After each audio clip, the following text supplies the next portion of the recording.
The rope creaked before the scream ever could, a dry, wooden groan that cut through the cold warehouse air like a warning from fate itself. Dust drifted down from the steel beams as two bodies swayed inches above the concrete floor, one a uniformed police officer, boots dangling helplessly, and the other a K-9 whose paws clawed at nothing, muscles trembling with a loyalty that refused to surrender even as breath began to fail. Outside, snow fell quietly, indifferent to cruelty. Inside, evil believed it had won. If you believe in kindness, in second chances, and in the idea that no act of cruelty should ever go unanswered, take a moment right now to like this video, share it, leave a comment, and subscribe to the channel. Stories like this exist because people still care. The warehouse stood on the edge of an abandoned industrial district, a place the city had forgotten and criminals had claimed. Rusted metal walls held in the cold like a coffin, and a single hanging light flickered above the scene as if even electricity was unsure it wanted to witness what was happening. The Mafia men moved with casual confidence, their faces calm, almost bored, as if they were finishing paperwork rather than ending lives. They had captured Officer Elena Morales during a routine patrol gone wrong, her K-9 partner Rex fighting until the last second before both were overwhelmed. To the men holding the bats and ropes, the badge meant nothing. To them, the dog was just an animal. To Elena, Rex was family. Elena's thoughts raced as pressure tightened around her throat, memories flooding in like a final confession. She thought of her first day on the force, hands shaking as she pinned on her badge. She thought of Rex as a clumsy puppy at the academy, ears too big for his head, tripping over his own paws but always getting back up. She thought of her mother, who had begged her to choose a safer career. She thought of all the nights Rex had slept by her door, alert even in dreams. Fear wrapped around her chest, but regret did not. If this was the end, she knew she had done her job. Rex did not understand endings. He understood Elena. He understood danger. His body strained against the harness, every instinct screaming to protect her, to pull her down, to take her place if it meant she could breathe again.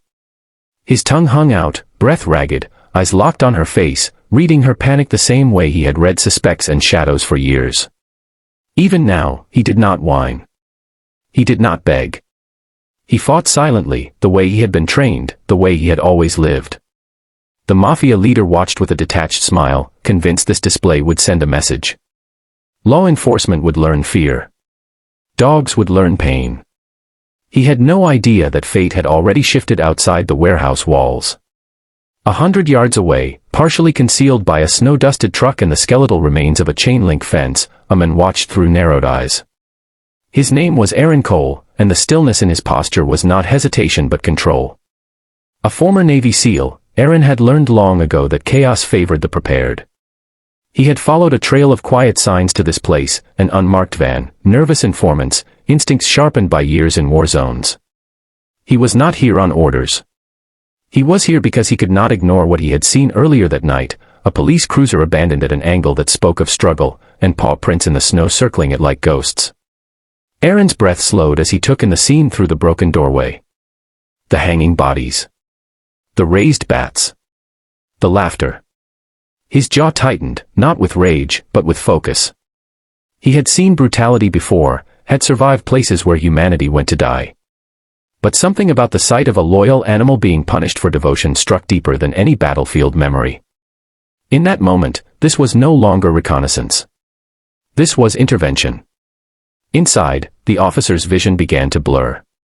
The edges of the room darkened, sounds stretching and warping. The pain was immense, but worse was the helplessness. She could feel her strength slipping, her legs kicking less, her grip on consciousness weakening. Rex's movements slowed too, each breath more desperate than the last. The Mafia men stepped closer, eager to end it, eager to watch life fade. That was when the first light went out. The warehouse plunged into shadow as the hanging bulb shattered, sparks raining down like tiny falling stars. Confusion rippled through the men, shouts overlapping as they turned toward the sound. Before they could react, the silence was broken by a series of controlled movements too fast, too precise to track. Aaron moved like a force of nature, every step measured, every strike deliberate. He did not yell. He did not rush. He dismantled. One man dropped without understanding why. Another spun and fell, the bat clattering uselessly across the concrete.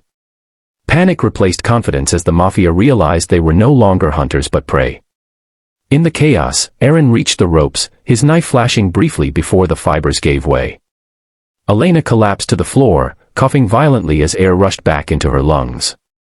Rex hit the ground beside her, legs folding, body shaking, but alive. Aaron did not stop.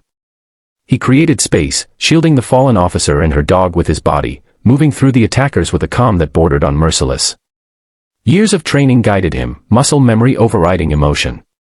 When the last threat fell silent, the warehouse felt suddenly enormous, filled only with heavy breathing and the soft whimper of a dog rediscovering air. Elena lay on her side, gasping, her hands finding Rex by instinct. She pressed her forehead to his fur, tears freezing on her cheeks as relief crashed over her in waves. Rex licked her face weakly, tail twitching despite the pain, as if apologizing for not being faster, not being stronger. Aaron knelt nearby, scanning for danger, then finally allowing himself to breathe. Sirens wailed in the distance minutes later, drawn by anonymous calls Aaron had placed before stepping inside. By the time police flooded the warehouse, the Mafia operation was in ruins, its leaders bound and broken, their message erased. Paramedics rushed Elena and Rex into waiting ambulances, hands steady, voices urgent. As they worked, Elena's eyes searched the crowd until they found Aaron standing back in the shadows, already preparing to disappear. Their eyes met briefly. No words were needed. Gratitude, respect, and a shared understanding passed between them in a single glance. Then Aaron turned and walked away, melting into the falling snow, just another passerby to anyone who did not know what he had done. Recovery was not easy. Elena spent weeks healing, her throat bruised, her voice raw, her sleep haunted by swinging ropes and flickering lights. Rex required surgery and rest, his once boundless energy replaced temporarily by slow, careful steps. But they healed together, side by side, rebuilding trust in a world that had shown them its darkest edge. The department rallied around them, donations pouring in, strangers sending letters and treats and prayers. News of the incident spread, not just as a crime story, but as a reminder of courage under unimaginable pressure. Elena returned to duty months later, her uniform fitting the same but feeling heavier with meaning.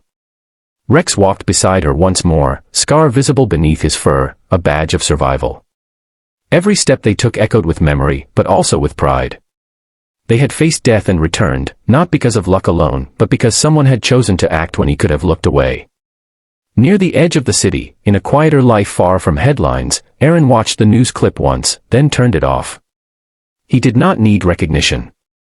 The knowledge that 2 lives continued because he had been there was enough. In a world that often celebrated destruction, he had chosen preservation.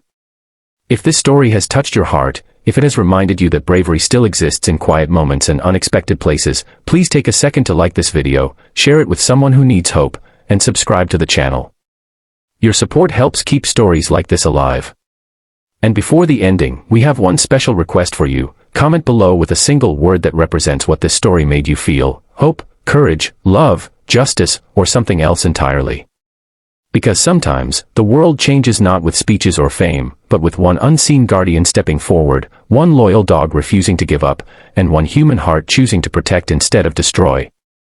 And in those moments, even in the darkest warehouses of cruelty, humanity finds a way to breathe again.